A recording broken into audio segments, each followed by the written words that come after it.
Revisamos a Sin Filtro, la etiqueta de la noche, SF Orden Falsa. Estamos hablando de esta detención al ex viceministro de Economía, Enrique Lax, que luego resultó ser pues una orden de aprehensión falsificada. ¿Hasta dónde deben de llegar los entes de justicia para investigar este caso y ver y dar con los responsables de esta falsificación? Que el problema, la preocupación es que se pueda repetir en otros casos, o si no, ya se ha hecho en anteriores ocasiones. ¿Hasta dónde se puede llegar y se puede averiguar la verdad en esto, Philip? Vean, yo creo que aquí es donde lo primero que hay que hacer es preguntarle a los agentes cómo tuvieron conocimiento de la orden de captura. Porque generalmente las órdenes de aprehensión las ejecuta la Dirección Especializada de Investigación Criminalística, el DEIC, que es una unidad especializada, como lo dice su nombre, de la policía. Básicamente es como el cuerpo de detectives de la Policía Nacional Civil. Obviamente la DEIC requiere el apoyo de las comisarías o de las unidades operativas de la policía para ejecutar las órdenes. Pero digamos que ese es como el mecanismo de comunicación Ministerio Público, juzgados, Policía Nacional Civil para hacer efectivas las órdenes de captura. En otros casos, por ejemplo, las órdenes de captura asociadas a casos de narcotráfico o casos de alto impacto, casos de CICIG, son unidades todavía más especializadas. Por ejemplo, las órdenes de aprehensión de CICIG, pues de la Fiscalía Especial contra la Impunidad, las ejecuta una unidad élite de la Policía Nacional Civil, que creo que es una unidad antinarcótica y demás. Entonces, digamos que los vínculos de comunicación son muy específicos entre Ministerio Público, juzgados y policía. No es que cualquier policía va a poder tener acceso a una orden de aprehensión y la va a ir a ejecutar hoy en la tarde. No, o sea, hay procedimientos.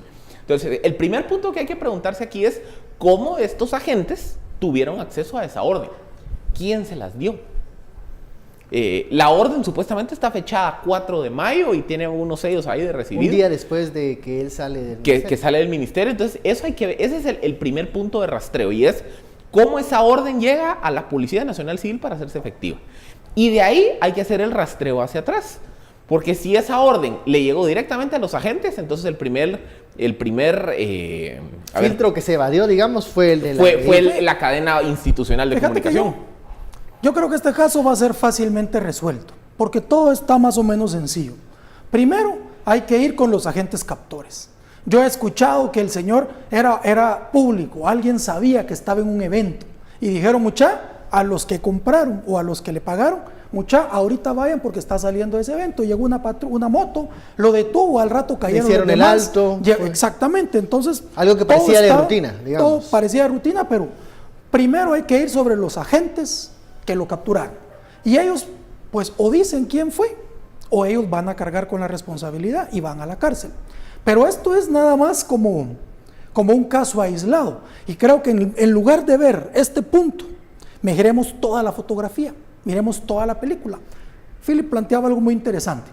Fíjate pues, ahorita estamos sorprendidos los guatemaltecos, asustados porque decimos, pucha, que en cualquier momento sacan una orden falsa y yo voy a la cárcel.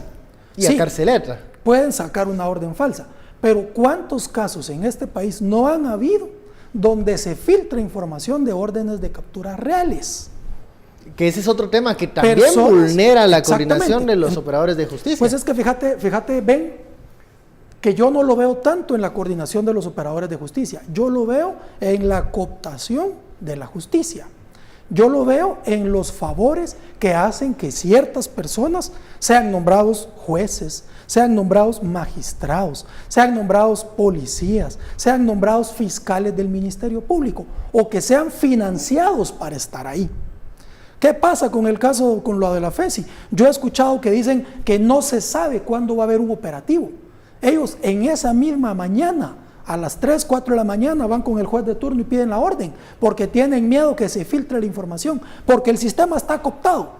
Y ese es el sistema que estamos defendiendo.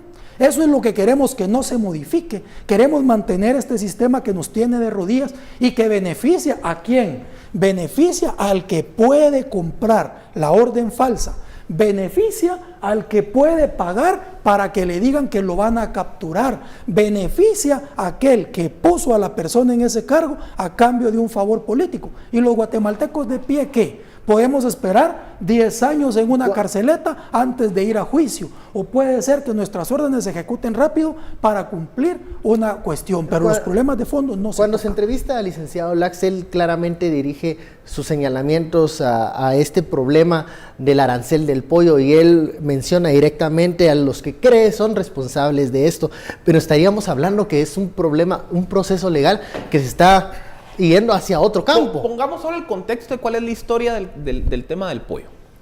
Cuando Guatemala suscribe el DR-CAFTA en el 2006, se acuerda un proceso gradual de desgravación del pollo, que iba a llegar hasta un arancel cero en el 2023.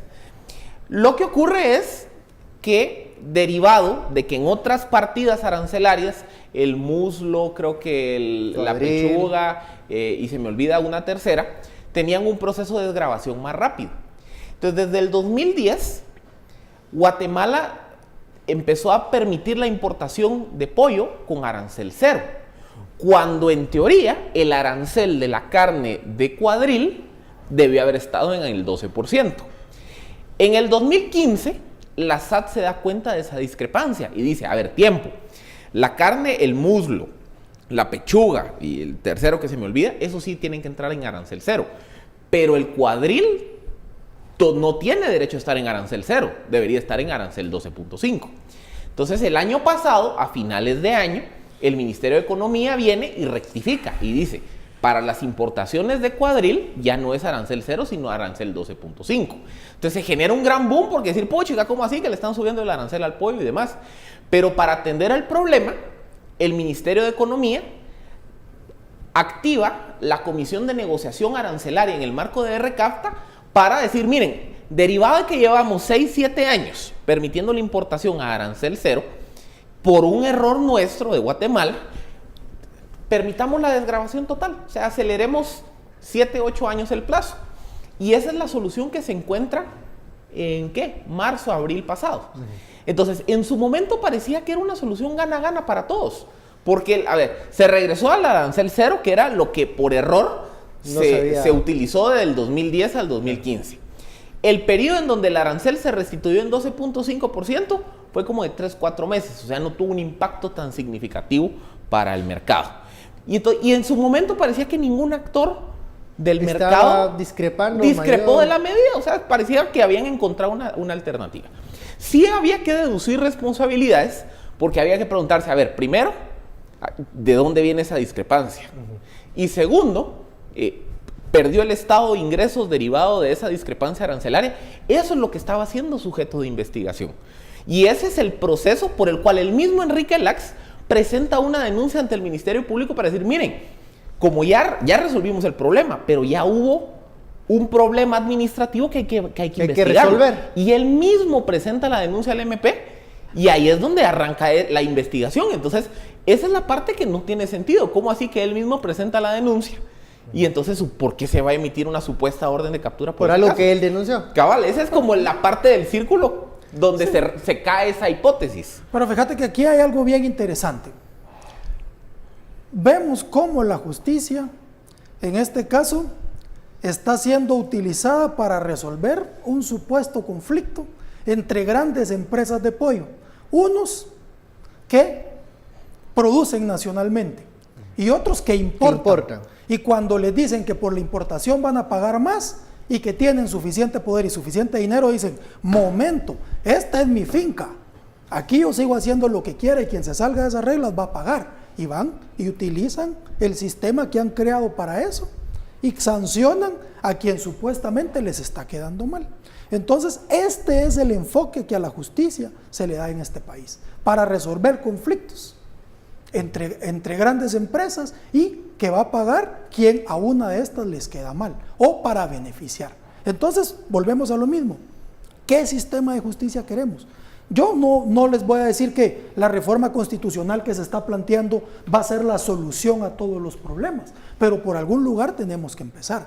Y si ya no queremos que la justicia se siga usando de esta forma, tenemos que empezar a enfocar nuestros ojos a cómo vamos a manejar ese sistema. Y posiblemente una reforma constitucional que le dé más independencia a estas personas, un fortalecimiento de la Policía Nacional Civil, un fortalecimiento del Ministerio Público, son pasos obligados. Pero Fernando, hoy luego de conocerse la noticia de la falsificación y todo, no escapa ni el Ministerio Público, ni la policía, ni el mismo organismo judicial en quedar en un ridículo. Sí, así es. Porque esto no debería suceder en un sistema de justicia pero estable, sólido. Todos los días. Entonces, ahora, ¿qué se puede hacer o qué hacer para que no vuelva o se garantice que no vuelva a pasar? Y si se van a llegar hasta los responsables de este tipo de, digamos, como dice Fernando, manipulación en la justicia. Los controles. Es que al final del día, miren, esto fue posible porque aquí en algún lugar de la cadenita operativa de cómo se ejecuta una orden de aprehensión, un eslabón de la cadena falló. Porque otra vez, como les digo, una patrulla solo así no recibe una orden de captura. Hay un proceso de comunicación institucional.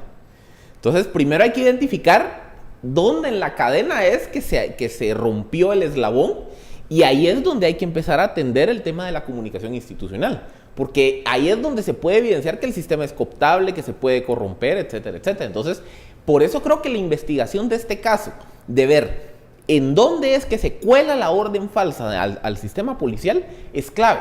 Porque eso va a permitir generar un mecanismo correctivo para evitar que esto pase a futuro, por lo menos a nivel operativo. Ya a nivel estructural, regresamos al tema de la reforma al sector justicia. Es que, ojo, a ver, aquí puede ser de que el responsable sea alguien externo, puede ser que el responsable sea alguien de la policía, alguien en el MP, alguien en el organismo judicial, a lo interno del juzgado, en fin. Digamos que aquí, hasta que la investigación no arroje resultados, todos son objetos de sospecha. Todos son culpables. Está fuera del ojo del huracán. Y cada uno requiere medidas diferentes. Primero, lo único que yo sí te puedo garantizar que se requiere para todos es fortalecimiento financiero, pero cada uno requiere medidas diferentes.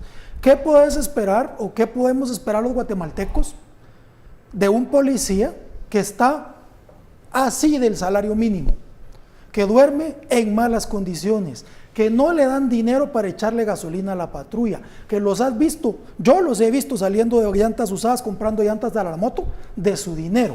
Entonces, un policía que vive en estas condiciones y que le ofrecen dinero por hacer algo que a lo mejor parecía que estaba bien, que solo era acelerar algo, lo va a tomar. ¿Por qué? Porque no está dignificado. Tenemos una policía que en este país, en otros países, los niños quieren ser policías, en países del primer mundo. ¿Por qué? Porque es una función, es un servicio. Aquí es una forma de sobrevivir. Entonces, primero, habría que dignificar a la Policía Nacional Civil y que sea un honor ser policía y que tengas que cuidar eso para la policía. A mí lo que me cuesta encajar en esto es, como sucedió con el escape de la patrona, estos casos son fácilmente rastreables. Uno puede dar con los responsables inmediatos, digamos, como puede ser aquí los integrantes o los oficiales, los agentes que hicieron la detención y la guardia penitenciaria.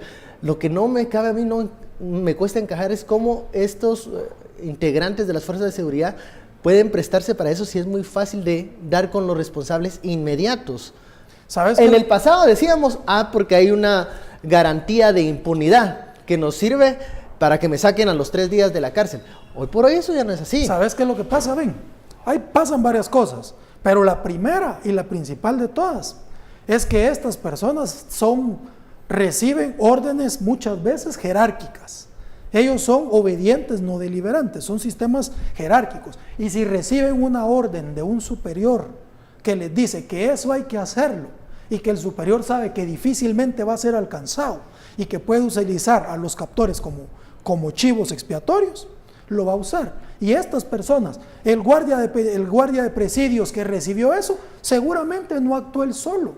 estaba recibiendo una orden que le decía hacerlo. Y sabes que también puede pasar en muchos casos, que si las personas se niegan a cumplir eso, no solamente van a ser despedidos, son amenazados de muerte, son amenazadas su familia. Es decir, el sistema por miedo. El sistema, por miedo, por necesidad, por respeto, o sea, el sistema aquí está tan podrido que es necesario rehacerlo. Estamos acostumbrados durante tantos años a actuar de esa forma. Bueno, vamos a una pausa comercial.